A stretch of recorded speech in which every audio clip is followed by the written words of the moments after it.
getting a sense for the way space-time works in special relativity is very challenging, and one of the ways that traditionally we become accustomed to this and help wrap our minds around the weirdness is to challenge ourselves with paradoxes. Almost invariably, they end up having to do with simultaneity, because it's the relativity of what right now means that is really so counter to everything that we are used to seeing. So in this optional clip, I'm going to take advantage of my time and go through two of the most famous paradoxes in special relativity and discuss them in some detail, and hopefully that will help clear things up. And I suspect spur a lot of forum discussion, because I'm not going to manage to clear everything up here. So let's start with the ladder paradox. The ladder paradox is, if you want, urban parking problem.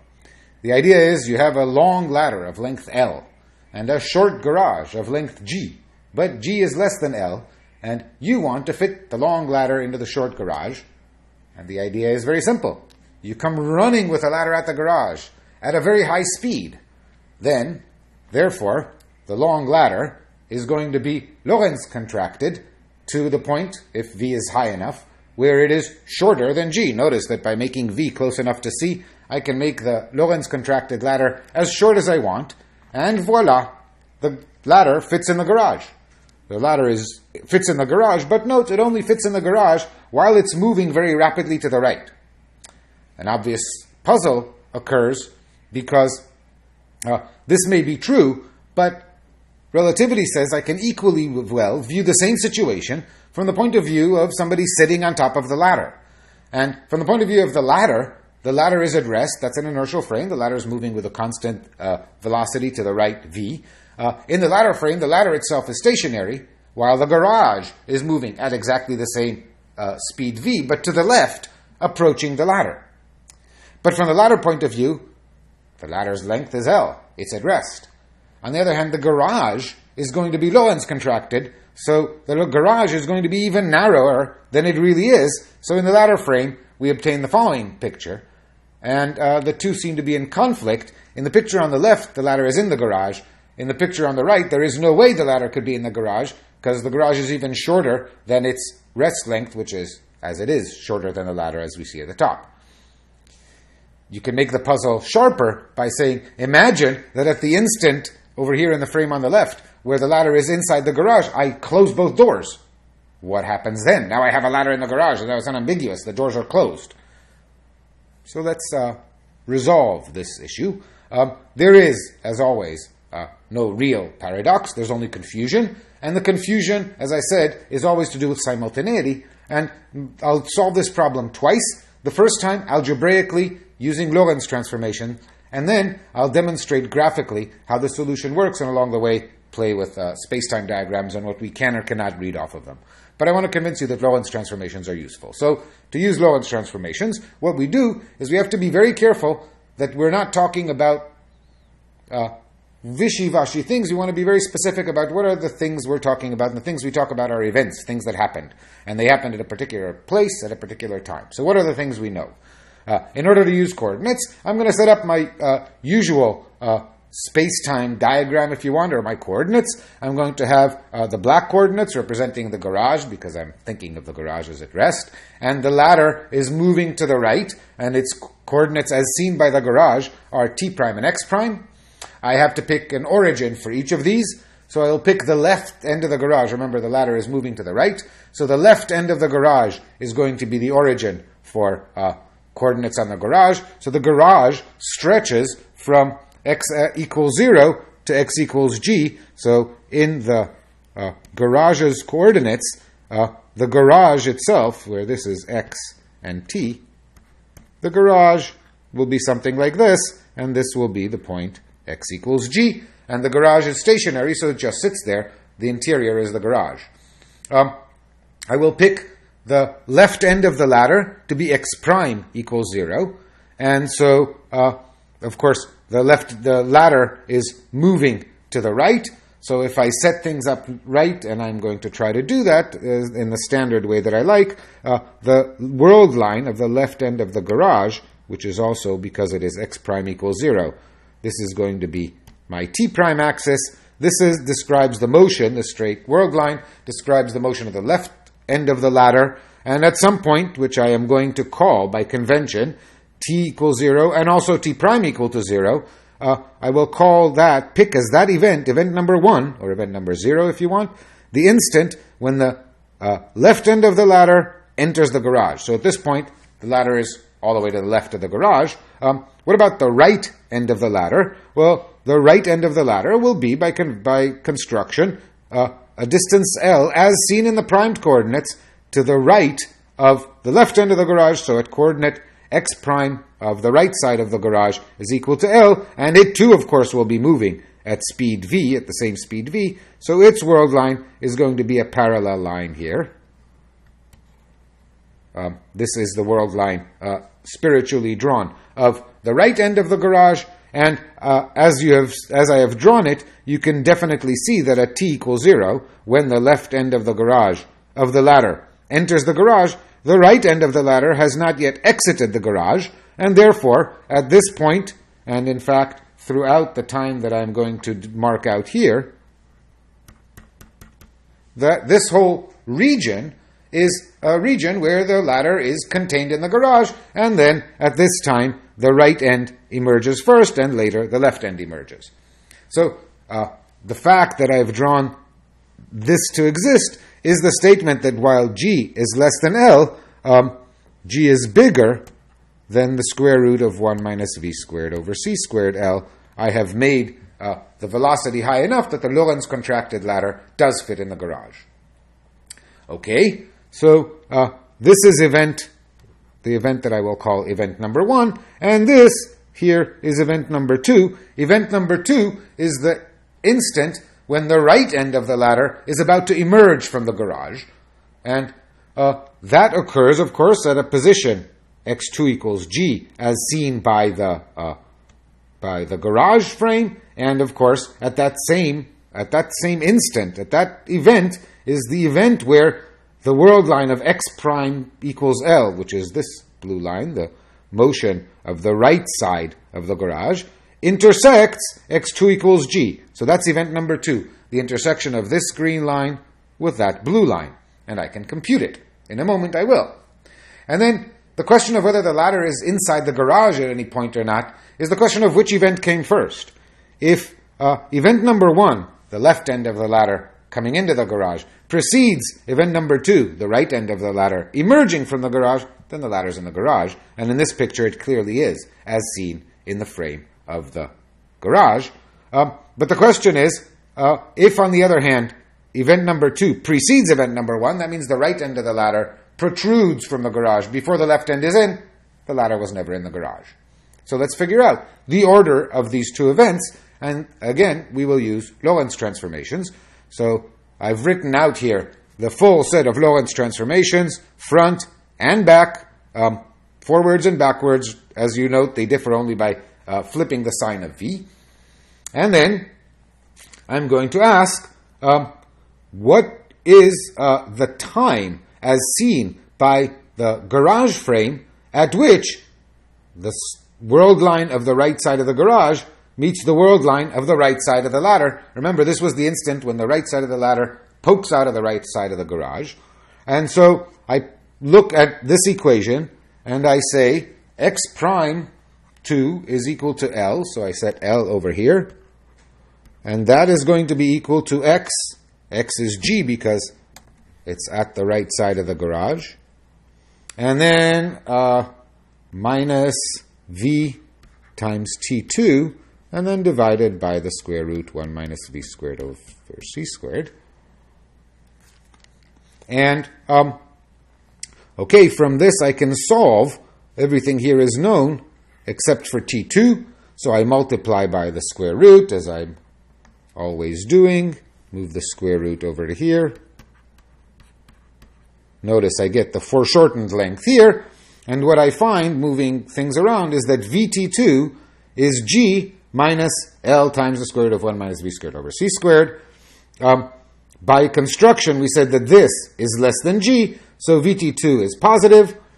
Because I was running fast enough, this number is small enough the Lorentz contracted ladder fits into the garage, that means its right end will emerge from the garage after the left end entered. Perfect. That's what we set up in the garage's frame. The ladder fits into the garage. How does this look in the ladder's frame? Well, and indeed, there is this whole time, as I said, between the time the left end enters and the time the right end exits, that the ladder is completely contained in the garage. Good for us. On the other hand, what happens if I look at the same thing from the point of view of the ladder? What I want to know is, at what time did, as measured by the ladder, did the right end of the ladder exit the garage? So I want t prime at this same event. That turns out to be easier to extract from the inverse transformations. So again, x is equal to g. So I put a g over here. Over here, x prime is equal to L. And I want t prime. So again, I can solve for t prime. And I find that vt prime, again multiplying through the square root, I find that vt prime is the square root of 1 minus v squared over c squared times g minus L. Now, g is less than L. This is a number less than 1. t2 prime is negative. Remember that t prime equals 0, and also t equals 0, was the time when the left end of the garage entered the garage.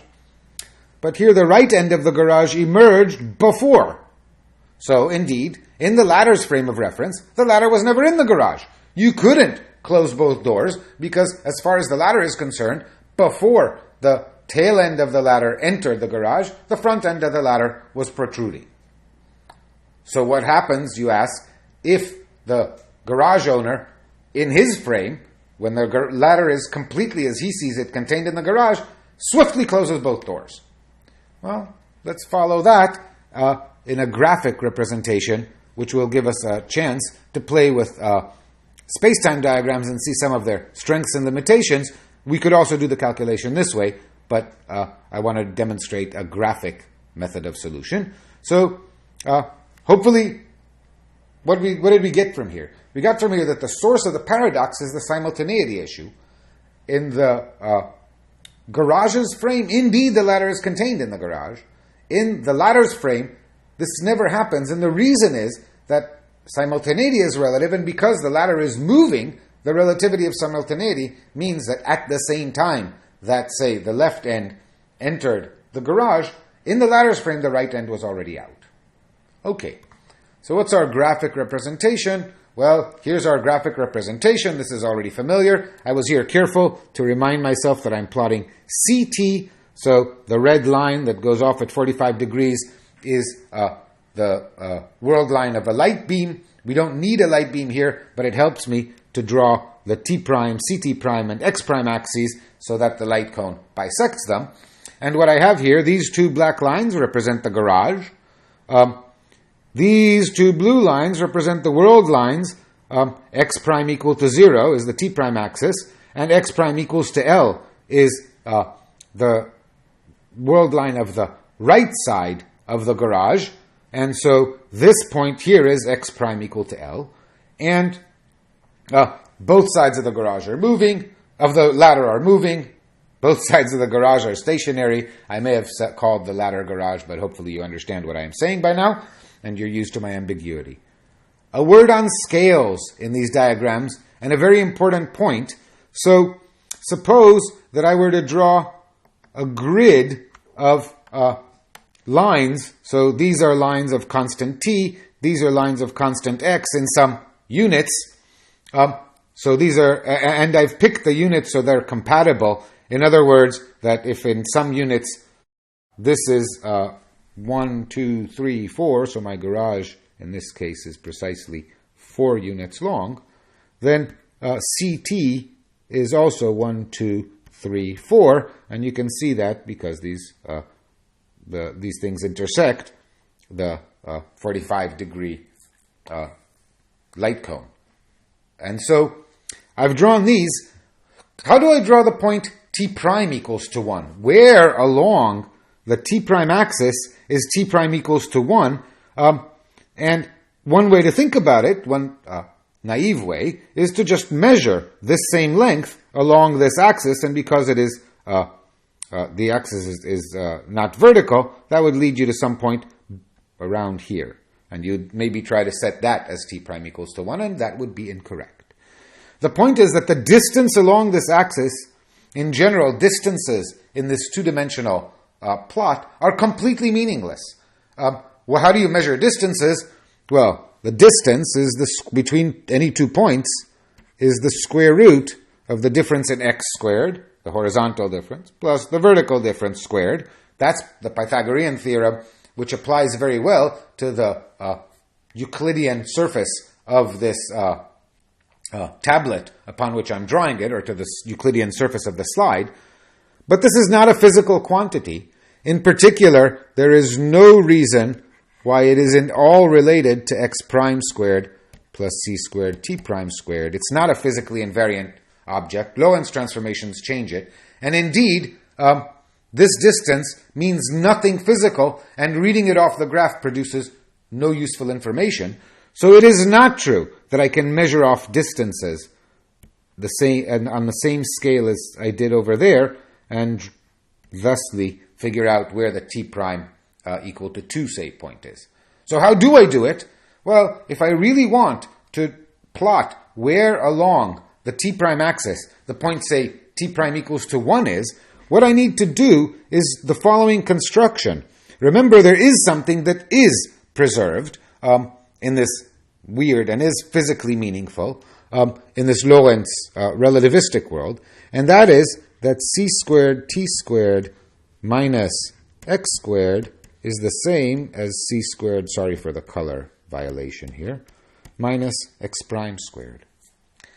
And along the t prime axis, well, that's the point where x prime equal to 0, so I can erase that. Furthermore, along the t prime axis, x is equal to vt, because this describes the motion of the left side of the ladder, which is moving with speed v. So I get that c squared minus v squared t squared is equal to c squared t prime squared. I am going to eventually figure out exactly the time dilation, relativistic time dilation formula, which is that t prime is t times the square root of 1 minus v squared over c squared. What does that mean? That means that the time here, t prime at this point, is less than 1. If I draw the point t prime equal to 1, it will be somewhere over here. And the point t prime equal to 2 is somewhere over there. Notice that the scales of the two axes are different. This is confusing and troubling. It has to do with the fact that what is physically meaningful is this Lorentzian distance, if you want, this sort of weird distance with a minus sign, rather than the Euclidean distance that is the distance that we observe in the graph. And you can perform with negative value for the interval a similar calculation, and you will find that the scale of the x-axis also is extended. And in general, in any space-time diagram, the scale is smallest in the observer's for the observer that is at rest. In other words, if I draw here the lines of constant constant t prime, and the lines of constant x prime, then I find indeed that if I drew x equals 1, 2, 3, and ct is 1, 2, 3, and I then want to draw the lines of x prime equal 1, 2, 3, then I need to draw them approximately here, and then x prime equals 3 would lie way over there, and likewise t prime equals to 1 would be way up here, and 2 and 3, and so on. So the scales in this diagram are misleading. If you really want to lay scales on it, you need to use the invariant interval or the appropriate hyperbolas to draw these distances. This is one of the reasons why doing calculations from these graphs can be confusing. The thing that is always meaningful in these graphs is the order of things. In other words, what is true is that the entire region above the x-axis is positive t, and that an event that is farther up than another is later as viewed by this observer, and similarly, the entire region above, in this sense, the x prime axis, is at positive t prime, and the region below it, in this direction, is at negative t prime, and the order of events can be read off from this grid. So you draw the grid, and if you have some random event over here, the infamous birthday party that we spoke of over here, then to read off its x and t, we draw parallel to the x and t axes, and we see that this happened at x a little larger than 2 and t getting close to 4. If we want to plot this in x prime, t prime coordinates, we draw lines parallel to the axes, because remember, this line is a line of constant t prime. It's parallel to the x prime axis, and this is a line of constant x prime, and we see that this happened at x prime a little less than 1, and t prime somewhere between 2 and 3 is when this birthday party happened. So this is how we read coordinates off of these space-time diagrams. I hope that was helpful. And now I'm going to erase all these grids, which are just confusing, and note that I have marked here our favorite two events. Event number 1 is the instant t equals 0 when the left end of the ladder enters the garage. And notice that, as anticipated, because I made this point, which we know is L root 1 minus v squared over c squared, less than g, then the entire ladder at this point is enclosed in the garage. And this goes on until the time of this event labeled 2. Event number 2 is the instant where the right end of the ladder starts protruding from the garage. And so, as I suggested there's this whole region here from T1 to T2 where the entire ladder is inside the garage. Okay, so now we can ask, what happens if I close the door? Well, if I close the right door, and I forgot to note, on the other hand, we can see directly from this diagram that at event number 2, while in the garage frame, event number 2 happened after event number 1, and indeed, for this whole time, the ladder was inside the garage. In the ladder frame, event number 2 occurs before event number 1. Remember, these are all the events that are simultaneous with the ladder entering the garage. Event number 2 corresponds to some negative value of t prime down here, and indeed, it preceded, as seen by the ladder, event number 1, as seen by the ladder, the right end poked out of the garage before the left end got in, and the ladder was never in the garage. So now you can ask, all right, well, what happens if I close the door? Well, if I close the door, then let me decide that the front door of the garage, the door of the garage at G is going to be closed. What that means is that the right end of the ladder travels. At event number 2, it hits the garage door, and from that moment on, the right end of the ladder is at rest and moves along this green trajectory. Now, the way we're used to thinking about it is a ladder is a ladder. If at this point in time the ladder stopped, then the entire ladder stopped, and voila, we have the entire ladder contained in the garage as seen by the garage frame. But this is confusing because in the ladder frame, remember, when this event happened, in the ladder frame, the left end of the garage wasn't in the garage yet. The left end of the ladder wasn't in the garage yet. So what is this saying? Well, the answer to this is that we have made an unwarranted assumption here, which is that when you stop the front end of the garage, of the ladder, you also stop the left end of the ladder. Remember that at this point, the right end of the ladder smashes into a wall, and it stops. Now, what is going to happen is that the back end of the ladder, just like our slinky when I dropped it, has not yet heard that the front end of the ladder has crashed into something. The left end of the ladder continues to come at speed v until somebody tells it. What tells it? Well, a sound wave, of course, will be propagating down this ladder as the front end of it crumples, propagating back to tell the back end of the ladder, wait, there's an extra force, we need to stop. How fast does this sound wave travel? Well, that depends what the ladder is made of, but I know a limit. The sound wave will not travel back to the ladder in its own frame or in any other frame that's happily an invariant faster than the speed of light. So at this event, when the front end of the ladder crashes into the door, you can imagine a sound wave propagating back up the ladder to the left, trying to tell the left end to stop. So how fast can the signal propagate? Well, this is the fastest it can propagate. The fastest that the rear end of the ladder can hear that the front is stopped is the speed of light. So I've drawn a light speed, 45-degree propagation of the signal from the back of the ladder, from the front of the ladder to the back, telling it to stop. And if this were the case, you notice that by the time this light beam reaches the back end of the ladder is well within the garage, because even in the ladder frame, we are now talking about a positive time, right?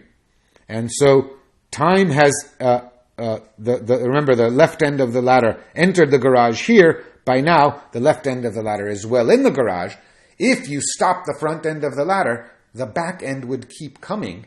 You would not be able to stop it until it was in the garage. Now, what happens at the moment to the actual ladder when the sound wave propagates and reaches the back? Well, the energies involved are such that most ladders would probably blow themselves up to smithereens or crumple to atoms. But in any event, by the time the rear end of the ladder hears that the front end has stopped, and maybe we have a very powerful ladder and it's elastic and it springs back out and re-expands, by the time all that, and crashes into the garage door, but by the time all of that, any of that happens, the ladder is well within the garage. And so the fact that you managed to close the doors is not an interruption. When you close the doors, at this event, the ladder the left end of the ladder was already in the garage. This door stopped the front end, but the left end kept, as seen by the ladder, the left end kept coming. So there is no contradiction. There's a lot of kinetic energy to be lost, and there might be a great explosion. And, of course, if the ladder doesn't blow itself to smithereens, then, of course, there will be an elastic rebound. The back end of the ladder will now pop back to the right at high speed. Oops. High speed, but less than the speed of light, crash into the garage door, and then whatever happens will happen. But you can, indeed, enclose the ladder in the garage, at least in the instant. And the error that we were making when we were trying to compare the two frames and say you stopped the ladder at the front was the assumption that the ladder is a rigid object. One of the things we learn here is that objects with a given shape and size do not make relativistic sense. An object, this pen, has a size and the shape in the sense that when I move this side of it, and I drop it, the other side moves as well. This could not relativistically be true. In fact, if you look very closely, it's not true. When I move this side, actually the pen bends a little. A sound wave goes traveling down the pen, and if it were slinky with a slower sound wave, we would be able to see it. And when the sound wave reaches here, then and only then does the other end start rising. When you're dealing in relativistic speeds, this little time delay makes all the difference. So thinking of an object as having a given size in relativistic terms is a really bad idea. So hopefully we've learned some results of some of the ways to think about relativistic kinematics, and hopefully you understand the resolution of the ladder diagram, though, as I said, it takes seeing the solution and then thinking about it a lot and arguing, and I hope the forums will be lively. A perhaps even more famous paradox of special relativity is the twin paradox, and the twin paradox I'm going to demonstrate graphically. We won't do too many calculations. There's not much to compute. So what's the story with the twin paradox? We have two twin brothers or sisters, and they live until some age on Earth, and then at some point, one of them gets into a spaceship, traveling at high speed in some direction, close to relativistic speed or traveling for a long time, and for a long time this twin travels off into space, so he's moving to the right. And then after having achieved a certain distance, he hops on another spaceship, moving at the same speed but in the opposite direction, and after a while returns to Earth and gets reunited with his twin. Now, of course, when they left, they were the same age. So the question is, when twin number 2 returns from his voyage, who's younger? Are they the same age? And the answer is no, they are not the same age. And it's easy to make that calculation, but then it's puzzling to understand, wait a minute. So let's first start with the question, who's younger? Well, we have here the usual 2 events, event number 0 and event number 1. And the coordinates of these events, again, I have my usual axes, x prime, t prime. T double prime here is a new time axis, which is the world line of the twin number 2 on his return. But I'm going to start by dealing with this segment. It is sort of clear by symmetry that everything that happens along this segment happens symmetrically along this segment. And so let's figure out what happened at event number 1. So let's say that the twin on Earth measured a time t1, and therefore the twin that was traveling measured a time t prime 1. Now, where did this event occur? Well, this event occurred at a position x1, which is equal to vt1, because the twin was moving with speed v. But it also occurred at position x prime 1, and we know what x prime 1 is. X prime 1 is 0, because in his own frame, the moving twin was at rest, and therefore we can now the point is that we can now compute the invariant interval between here and here in the 2 different frames and set it to be the same. So that tells us, and again, I'm not going to maintain all of the colors, that c squared t1 squared minus x1 squared has to be equal to c squared t1 prime squared minus x1 prime squared. But we know some things. We know x1 prime is 0. We know that x1 is vt1, so c squared t1 squared minus v squared t1 squared is c squared t1 prime squared.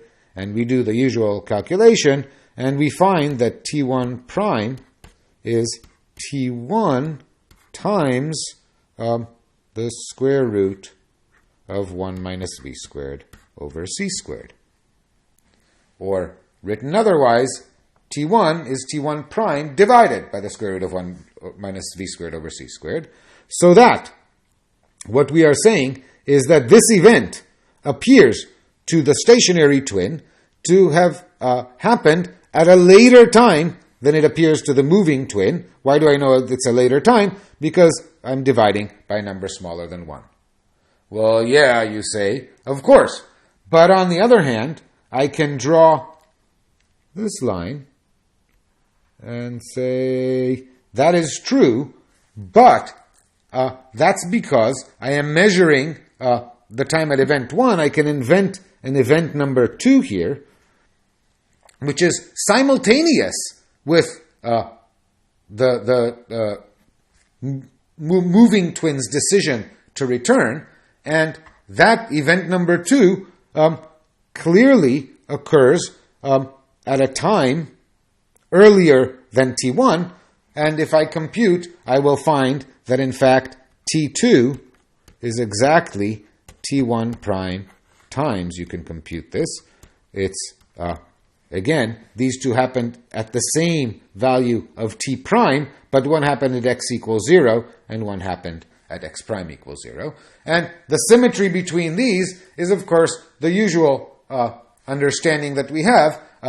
The stationary twin sees time dilation, sees the moving twin's clocks running slow, and the moving twin sees the stationary twin's clocks running slow. So the twin whose coordinates are black thinks that his brother is aging slowly. The twin whose coordinates are blue thinks his brother is aging slowly.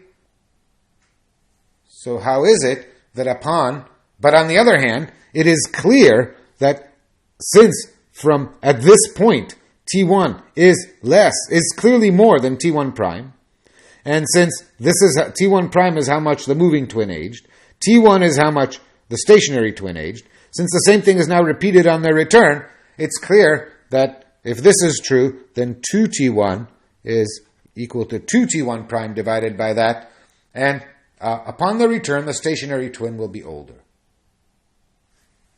How can that be? We just computed that, on the one hand, I thought we had this symmetry relation. Relativity tells us that if the black twin sees the blue clock running slow, so does the blue twin see the black clock running slow. What ruins relativity here?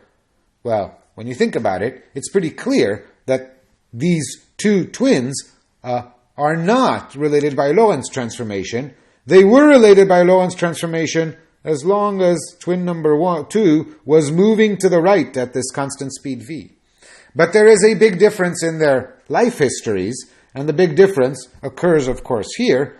At this instant, twin number 2 jumped from one spaceship to the other. He was not inertial. At that instant, twin number 2 was actually accelerating. Not only that, but as I drew it, since his velocity changed instantaneously, the rate of change of his velocity was infinite, he was experiencing an infinite acceleration. So that's not very realistic, but it makes the calculation simple. But this is why the life history of the two twins is different.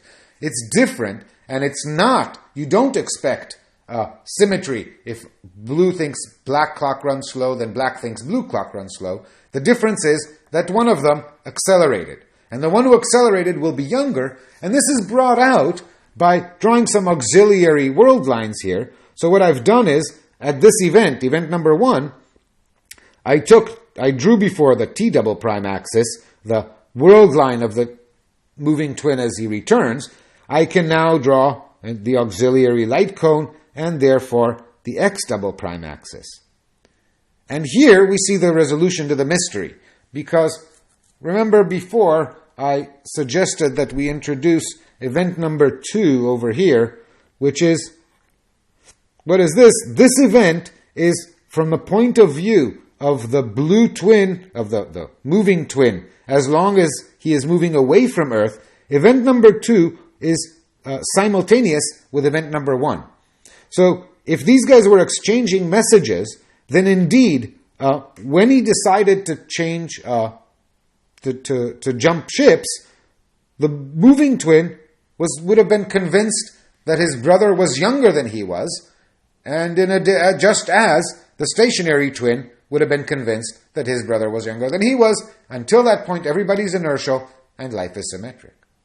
But at the moment that he jumps ships, what happens is that now, what he considers, when he's moving to the left, to be simultaneous with this same event number 1, is actually event number 3 over here. His line of simultaneity changed because he changed velocities instantaneously. So, in particular, over the instantaneous jump from ship to ship, his brother aged this much. All of this aging took place essentially instantaneously during the instant that the moving twin jumped ships.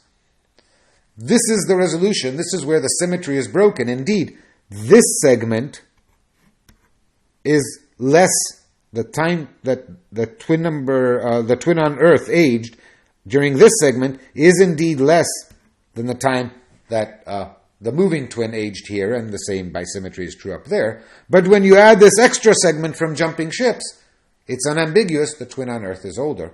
This is not a contradiction to relativity. There is a difference between them. You could measure the difference. One of them accelerated. Okay, so we've cleared up the paradox. We understand that the twin that accelerated remained younger, and there's not a violation of relativity because you could measure the difference between the two. One was inertial, one accelerated.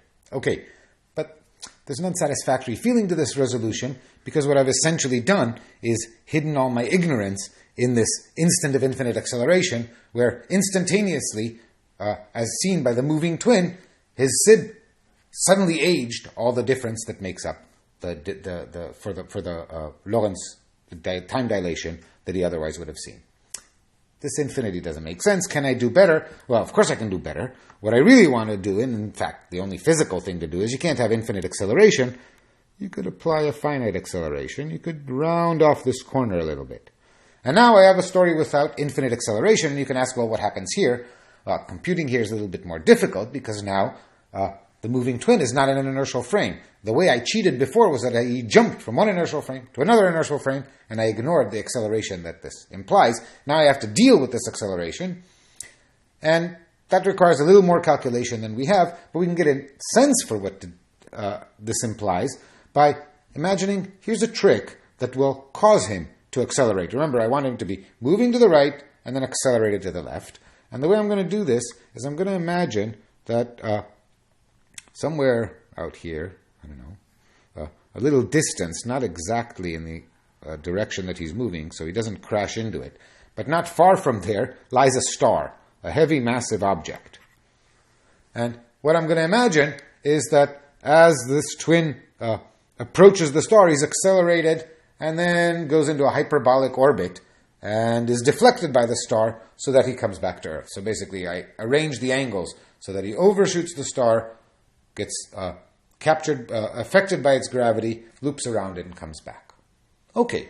Now, since he was going very fast, I wanted this to be relativistic, he needs quite a bit of acceleration to flip the direction of that velocity, so he'll have to get near the star, or the star has to be very massive, whichever way you want to think about it.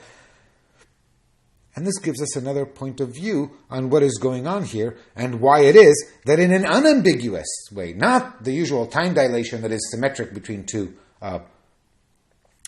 inertial frames, but in an asymmetric way, honestly, physically, the moving twins clock was running slower than the stationary twins clock, and it somehow has to do with the acceleration. And the idea is, imagine breaking up the trajectory into sort of three pieces. Piece number one is the piece over here until he approaches the star.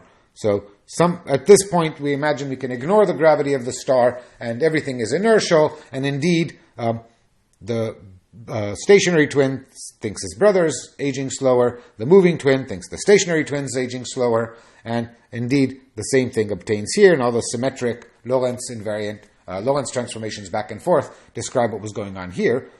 And then there's the region in between these two events where there's this high acceleration, and now we have a sense for what is going on here. We know that during this period, the blue clock runs slower than the black clock, but from our point of view, it's somewhat clear. The black clock is very far away from the star. The blue clock is running very near to the star. The blue clock runs slow during this period because of a gravitational redshift. And how much gravitational redshift? Well, that depends how massive the star is and how close. And that is determined by how massive the star has to be and how close you have to get to it in order to deflect this velocity v, or change your velocity from plus v to minus v, zooming you back towards Earth. So at least without a calculation, you can do a calculation. But at some intuitive level, it is clear that indeed the accelerating phase of this moving twins trajectory is the phase of the journey during which unambiguously the moving twin ages less than the stationary twin in a way on which they would both agree this is not a question of whose clock is measuring it, but he literally is aging slower. This is because we can now see the asymmetry. He is at the bottom of a gravitational well and his brother at the top. So thinking about gravitational time dilation is a very powerful tool, and in particular it gives us a way of reasoning our way through the twin paradox and understanding what might be going on.